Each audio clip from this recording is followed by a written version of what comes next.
नमस्कार, आप सभी लोगों का स्वागत है हमारे आज के खास प्रोग्राम में। प्रिय साथियों, आज के इस वीडियो के माध्यम से हम लोग चर्चा करेंगे जन्म कुंडली के 12वें भाव पर और 12वें भाव के स्वामी पर। द्वादश स्थान के स्वामी जन्म कुंडली के द्वादश स्थानों में स्थित होकर किस किस प्रकार का फल प्रदान करते हैं, संपूर्ण वीडियो के माध्यम से हम लोग चर्चा करेंगे। उससे पहले मैं आपको कहना चाहूंगा, अगर आपका भी कोई विशेष प्रश्न है तो स्क्रीन पर दिए गए नंबर पर कॉल करके टाइम लेकर बात कर सकते हैं। और आप भी कमेंट के माध्यम से बताइए कि आपका द्वादशेश कहां पर स्थित है और आपको वैसा ही फल मिल रहा है या नहीं। 12वां घर क्या है? व्यय भाव है, खर्च का भाव है, मोक्ष का भाव है। यहां से मोक्ष की बात होती है। मोक्ष त्रिकोण है, सर्वोत्तम है मोक्ष त्रिकोण में। 12वां घर साधना का है, भोग का स्थान है, इन्वेस्टमेंट का स्थान है। यहां से इन्वेस्टमेंट भी देखा जाता है। 9वें घर से चौथा स्थान है, यानी मंदिर वगैरह का भी विचार यहीं से किया जाता है। जातक का पैर है, पैर का विचार यहां से किया जाता है। 12वीं राशि मीन है, जो कि आखिरी राशि है, जन्म मृत्यु के बंधन से छुड़ाती है। जो लग्न से 12वां है, यानी रोग भी देखा जा सकता है, अस्पताल भी देखा जा सकता है, जेल भी देखा जा सकता है, साधना भी देखा जा सकता है, आश्रम भी है ये। तो 12वें घर का मालिक जो इतनी सारी एनर्जी को लिए हुए है, वो 12वें घर का मालिक जहां भी जाएगा उस चीज का व्यय करवाएगा। किस चीज का व्यय करवाएगा? तो 12वें घर का स्वामी जिस भी भाव में जाएगा उसमें कहीं ना कहीं कुछ ना कुछ व्यय करवाएगा। क्या व्यय करवाएगा हम लोग समझेंगे वीडियो के माध्यम से। तो यदि आपके द्वादश स्थान का स्वामी लग्न में बैठ जाए तो क्या करेगा? लग्न का व्यय करवाएगा। इसका मतलब आपको बहुत मेहनत करनी पड़ेगी, आपको मेहनत करनी है।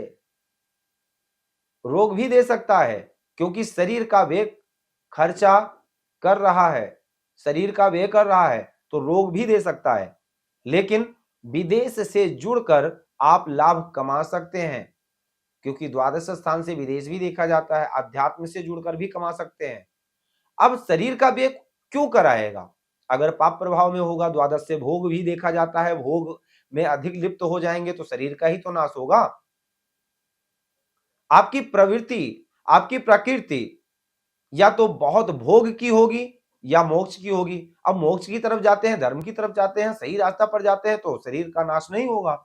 12वें घर का मालिक का लग्न में जाना बहुत अच्छा नहीं माना जाता है। आपको थोड़ा कामनाओं को, मतलब अपनी इच्छा शक्ति को कंट्रोल में रखना होगा, छोड़ना होगा तो अच्छा होगा।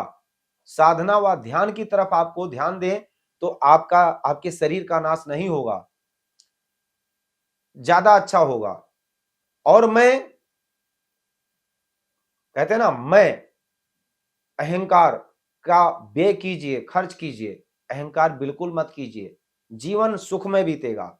यदि आपके द्वादश स्थान का स्वामी दूसरे भाव में हो तो आप विदेश से पैसा कमा सकते हैं, या आप अपनी घर की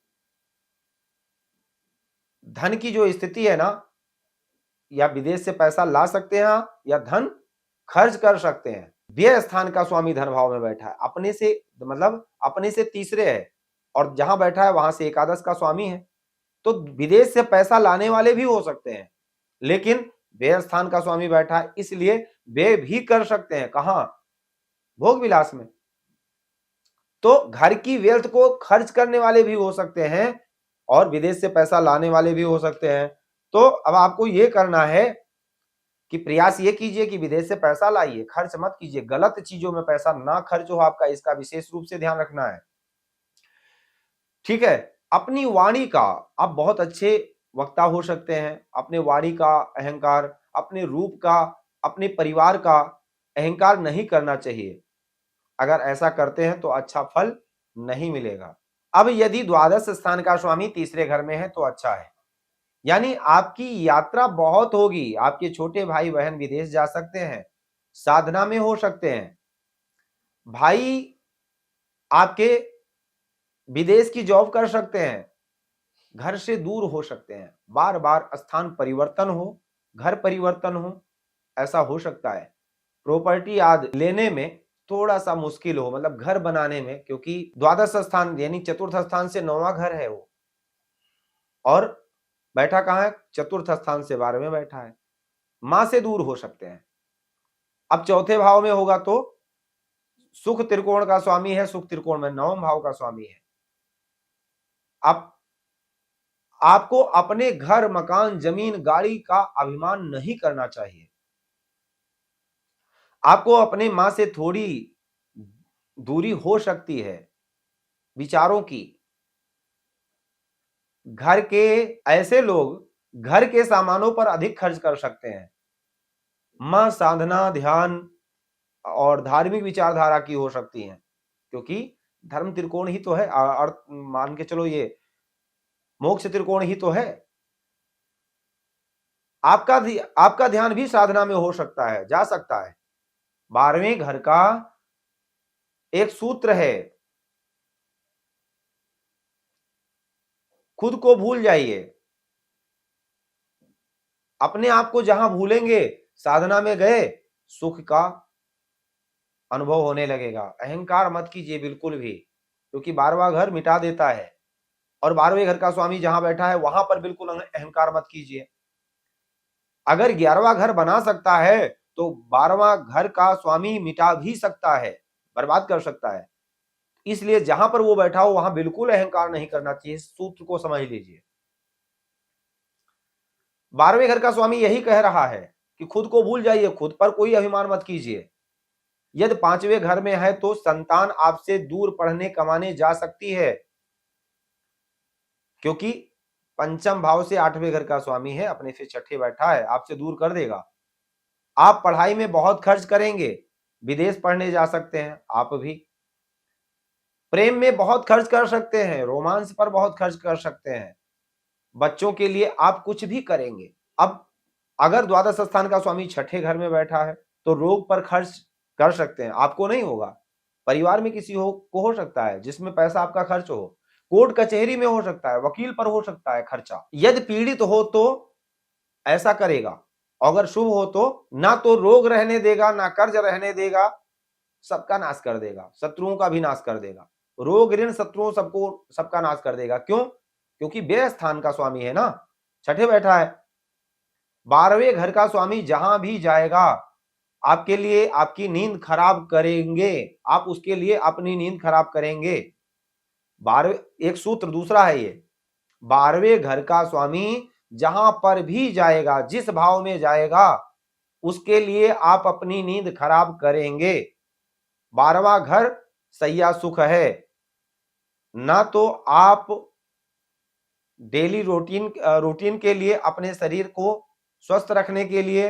12वें घर का स्वामी आपकी कुंडली में जिस भाव में भी जाएगा, आप समझ लीजिए कि वहां के लिए आप अपनी नींद खराब, उस भाव से मिलने वाले सुख के लिए आप अपनी नींद खराब करेंगे, पक्का है। 12वां घर क्या है? सैया सुख है ना, तो अपने डेली रूटीन के लिए, मतलब अगर 12वें घर का स्वामी छठे घर में बैठा है तो अपने डेली रूटीन के लिए, क्योंकि छठा घर रोग का भी है, डेली रूटीन का भी है। अगर हम रूटीन को तोड़ते हैं तो रोग जन्म लेता है, खान पीन को सही नहीं रखते हैं तो रोग का जन्म होता है। तो अपने डेली रूटीन को ठीक करने के लिए, आप अपने शरीर को स्वस्थ रखने के लिए, आप चाहे रात में सोए ना हो, लेकिन सुबह आपको जितने बजे उठना है उठ जाएंगे, नींद को छोड़ देंगे, सैया सुख छोड़ देंगे। यही कह रहा है छठे भाव में बैठ करके द्वादश का स्वामी। यदि द्वादश भाव का स्वामी सप्तम भाव में हो तो इसका मतलब है कि आपके 7वें भाव का व्यय हो रहा है। आपको कई विवाहिता संबंध हो सकते हैं, कई स्त्रियों के साथ संबंध हो सकते हैं। द्वादश स्थान भोग का स्वामी सप्तम भाव में बैठा है, इससे बचना होगा। एक्स्ट्रा अफेयर भी हो सकते हैं। अपनी पत्नी, आपकी पत्नी जो है वो विदेश से हो सकती है। अब विदेश का मतलब कोई जरूरी नहीं है ऑस्ट्रेलिया, कनाडा, जर्मनी ही हो। आपके घर से 500 किलोमीटर दूर, 500 किलोमीटर से दूर कितना भी हो, या विदेश भी हो सकता है। या विदेश जाकर विवाह कर सकते हैं। कई बार ऐसा होता है ना कि हम अपने शहर से दूसरे शहर में गए, वहीं कोई पसंद आ गया, विवाह कर लिए। आप भोग विलास पर काफी खर्च कर सकते हैं। आप अपनी फिजिकल एनर्जी को काफी खर्च कर सकते हैं। समझ सकते हैं आप अपनी फिजिकल एनर्जी को काफी खर्च करते हैं, यानी व्यय करते हैं। अफेयर में, आप व्यापार में भी काफी धन खर्च कर सकते हैं। विदेश जाकर व्यापार कर सकते हैं, ऐसा योग भी बनता है। अब 8वें घर में हो तो मोक्ष त्रिकोण का स्वामी मोक्ष त्रिकोण में ही है, काफी अच्छा है। आप काफी धार्मिक कामना रहित हो सकते हैं। आपके ससुराल पर काफी खर्चा हो सकता है आपका। आप ज्योतिष साधना, तंत्र साधना सीखने पर खर्च कर सकते हैं। मतलब किसी भी ऐसे अध्यात्म गुरु को काफी पैसे दे सकते हैं सीखने के चक्कर में। अगर द्वादश का स्वामी नवम भाव में बैठा हो तो आप तीर्थ यात्राओं के शौकीन होते हैं, तीर्थ यात्रा पर खर्च कर सकते हैं। आप गुरु, साधु, संतों, धार्मिक कार्यों पर खर्च कर सकते हैं। पिता पर काफी खर्चा हो सकता है, लेकिन अगर अशुभ प्रभाव में होगा तो नहीं करेंगे। अब 10वें घर में अगर बैठा हो द्वादश स्थान का स्वामी तो विदेश से आपके काम का कनेक्शन होगा, और अगर नहीं है तो जोड़ दीजिए, आपको लाभ मिलेगा। आपको कैरियर में काफी यात्राएं करना पड़ सकता है, या ऐसा भी कह सकते हैं आपकी फील्ड की जॉब हो, मार्केटिंग की जॉब हो, हॉस्पिटल से संबंधित आप कार्य कर सकते हैं। अब यहां पर आपको अगर देखा जाए ना तो अपने काम पर अपने ईगो से बचना होगा। आपको दिन प्रतिदिन तरक्की मिल जाएगी। अगर ईगो रखेंगे तो बार बार आपकी जॉब बदलती रहेगी। अपने सेल्फ को बहुत ऊपर मत लाइए कैरियर में, निश्चित है आपका कैरियर अच्छा होता चला जाएगा। अब द्वादश स्थान का स्वामी अगर 11वें घर में बैठा हो तो काफी खर्चा करवा सकता है आपका। देखिए, व्यय भाव का स्वामी काफी, अगर एकादश स्थान में बैठेगा तो क्या करेगा, इनकम का व्यय करवाएगा। जितना कमाएंगे उतना ही खर्चा कर देंगे। आप सोचते हैं बरकत नहीं हो रही है, लेकिन आप खर्च पर कंट्रोल कीजिए। दूसरे नंबर पर विदेश से इनकम हो सकती है आपकी। रोगों पर भी खर्चा हो सकता है, क्योंकि छठे से छठा घर है वो। 11वां घर रोग पर खर्चा कर रहे हैं, ऐसा भी कह सकते हैं। दोस्तों पर खर्चा कर रहे हैं, आप अपने आप को सोशलाइज करने पर खर्चा कर रहे हैं, अपनी इच्छा पूर्ति पर कर रहे हैं, भोग विलास को पूरा करने के लिए कर रहे हैं, पर खर्चा हो रहा है। इनकम जितनी हुई उतना खर्चा हो गया। द्वादश भाव का स्वामी लाभ स्थान में बैठा है तो पैसा को कहां ले जाएगा। अब अगर शुभ प्रभाव में है तो सही दिशा में ले जाएगा, गलत प्रभाव में है तो गलत रास्ते पर ले जाएगा, यानी आप गलत चीजों में पैसा खर्चा कर सकते हैं। अब द्वादश स्थान का स्वामी द्वादश स्थान में हो तो बहुत अच्छा है। आप थोड़े परिवार से, मोह माया से डिटैच हो सकते हैं, क्योंकि 12वां घर मोक्ष त्रिकोण का है, सबसे ऊंचा स्थान है मोक्ष के लिए। आपको साधना की तरफ ले जा सकता है, आपको विदेश में सेटल करा सकता है, यह आपको गुरु, मठ, महंत बना सकता है, किसी बड़े मठ का महंत बना सकता है, धर्म गुरु बना सकता है, यह आपको जेलर बना सकता है। यदि पीड़ित हो तो भोग विलास में जेल भी पहुंचा सकता है, अफेयर में आपकी मैरिज लाइफ को भी खराब कर सकता है, गलत संगति में डलवा सकता है, नशे का आदी बना सकता है, अंधकार में ले जा सकता है। 12वां घर सैया सुख का है, यानी 12वें घर का स्वामी जहां भी जाएगा उसके लिए आप अपनी नींद खराब करेंगे। पंचम में गया तो प्रेम में खराब होगी, पक्का है। जैसे 12वें घर का मालिक किसी का यदि छठे घर में हो तो अपने डेली रूटीन के लिए इतना पक्का होगा कि आप भले ही रात में ना सोए हो, लेकिन सुबह 4 बजे अगर उठना है तो उठना है। आप उसके लिए अपने नियम को नहीं तोड़ेंगे, नींद खराब कर देंगे, सैया सुख छोड़ देंगे, त्याग देंगे, लेकिन नियम बराबर बना रहेगा। वीडियो आपको कैसा लगा है आप कमेंट के माध्यम से बताइएगा। जय सिया राम।